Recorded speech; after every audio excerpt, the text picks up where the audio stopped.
आज भी नन्हे आशिर के चेहरे पर आदास छाई हुई थी और शायद आंखों में नमी भी थी। इस बात को महसूस करके सब ही परेशान हो गए। उम्मी ने आशिर को चिमटा लिया और अबू की तरफ देखते हुए कहा, जब से बाबा का इंतकाल हुआ है ये ऐसे ही चुपचाप सा रहता है। दादा का जिक्र सुनकर आशिर फूट फूट कर रोने लगा। मेरे सबसे अच्छे, सबसे पक्के दोस्त मुझसे हमेशा हमेशा के लिए दूर चले गए। वही तो थे जो मुझे आशू बच्चा और मेरा लड्डू कहकर पुकारते थे। अबू ने इसका हाथ पकड़ा और उसे बाहर लान में ले आए और बोले, अब दादा को जरूर याद करें, इनके लिए मगफिरत की दुआ करें और जो अच्छी अच्छी बातें उन्होंने आपको सिखाई हैं उन्हें भी याद रखिए। अगर आप ये सब करेंगे तो यकीन करें कि उनकी रूह बेहद खुश होगी। आशिर ने पूछा, अब मैं मस्जिद किसके साथ जाया करूं, कहानियां किससे सुना करूं? अबू इस सवाल के लिए पहले से तैयार थे। फौरन जवाब दिया, पड़ोस वाले अमीन दादा हैं ना। दादा अबू उनके भी तो पक्के दोस्त थे। वो भी तो दादा अबू के जाने के बाद से कितने गमज़दा और तन्हा रहते होंगे। आपको तो उनका ख्याल भी नहीं आया। जैसे आप दादा अबू की जिंदगी में अमीन दादा के घर जाते थे, इसी तरह आप भी जाया करें। ये बात आशिर के दिल को लगी और अगले ही दिन वो अमीन दादा के घर पहुंच गया।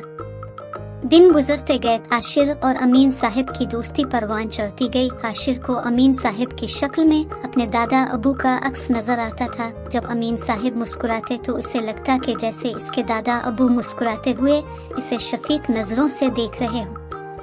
आशिर 5वीं से 12वीं जमात में पहुंच गया। पढ़ाई, खेल और दीगर मसरूफियात के बावजूद वो बिलानागा अमीन साहिब के पास जाता। कभी उनको अखबार पढ़कर सुनाता, कभी लूडो खेलता, कभी उनका सर दबाता और कभी उनका हाथ पकड़कर उन्हें चहलकदमी कराने निकल जाता।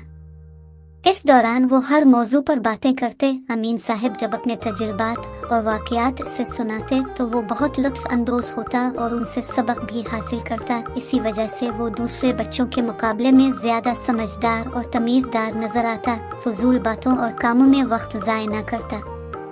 कुछ दिनों तक अमीन साहिब की तबीयत खराब रही। फिर एक दिन अचानक वो खालिद हकीकी से जा मिले। आशिर को ऐसा महसूस हुआ जैसे एक बार फिर इसके दादा अबू इसे अकेला छोड़ गए हों। वो एक मर्तबा फिर गमज़दा और बेचैन रहने लगा। अबू इसकी इस कैफियत का बगौर जायजा ले रहे थे। आखिर एक दिन उसे लान में तन्हा देखकर उन्होंने कहा, बेटा मैं देख रहा हूँ अमीन साहिब के इंतकाल के बाद से अब गुमसुम रहने लगे हैं। मुझे लगता है कि आपने उनके जाने का बहुत ज्यादा असर ले लिया है। आशिर ने सर झुकाते हुए कहा, जी अबू ऐसा ही है। दादा अबू के बाद अमीन दादा मुझे बहुत अजीज हो गए थे।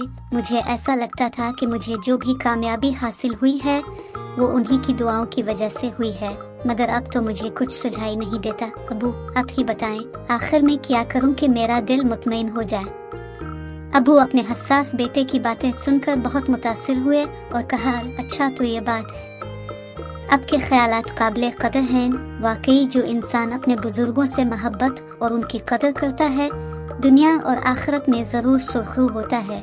मगर ऐसे भी बदकिस्मत लोग हैं जो अपने बुजुर्गों की इज्जत करने के बजाय उन्हें बोझ समझते हुए उन्हें घर से बेघर कर देते हैं। ऐसे अफराद की देखभाल के लिए कई इदारे कायम हैं। आप चाहें तो ऐसे ही किसी इदारे में रजाकाराना तौर पर काम कर सकते हैं। वहाँ एक नहीं कई बुजुर्ग होंगे जिन्हें आप दादा अबू कहकर पुकार सकेंगे और जिनकी खिदमत करके आप ढेर सारी दुआएं ले सकेंगे। आशिर फौरन बोल पड़ा, अबू आप मुझे ऐसे ही किसी इदारे में ले चली ताकि मैं रजाकार के तौर पर अपना नाम भी लिखवा दूं।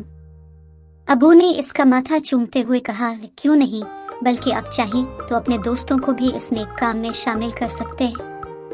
यूं आशिर और उसके चंद दोस्तों ने बुजुर्ग अफराद की देखभाल करने वाले एक ओल्ड होम में शाम के वक्त 2 घंटे गुजारने शुरू कर दिए। रफ्ता रफ्ता वहां मौजूद बुजुर्गों से उनकी कुर्बत हो गई। जब वो उनके साथ मिलकर हालात हाजिरा पर गुफ्तगू करता, उनको दवाएं देता, उनकी अलमारियों में चीजों की तरतीब दुरुस्त करता, तो ये बूढ़े लोग इसे दिल की गहराइयों से दुआएं देते और आशिर को यूं महसूस होता कि उसे दुनिया की सबसे बड़ी दौलत मिल गई। चंद ही सालों में पढ़ाई मुकम्मल हो गई और आशिर ने एक माहिर तामीर की हैसियत से एक बड़ी कंपनी में मुलाजमत शुरू कर दी। मगर ओल्ड होम से इसका ताल्लुक बरकरार रहा। वो अब भी छुट्टी के दिन वहाँ जाता। अब उसने वहाँ अपने खर्च पर 2 तरबियत याफ्ता नर्सों और कुछ व्हील चेयर्स का इंतजाम भी कर दिया था ताकि वहाँ मौजूद अफराद की बेहतर देखभाल हो सके। ऑफिस में इसे सब आशिर साहब कहते थे। ओल्ड होम में आते ही आशु बच्चा बन जाता और उसके चेहरे पर भी वही बच्चों की सी मासूमियत वापस आ जाती। आशिर अपने दादा अबू का दिल से शुक्रगुजार था जिनकी तरबियत और मोहब्बत ने उसे नेकी के रास्ते पर चलने की तरगीब दी थी।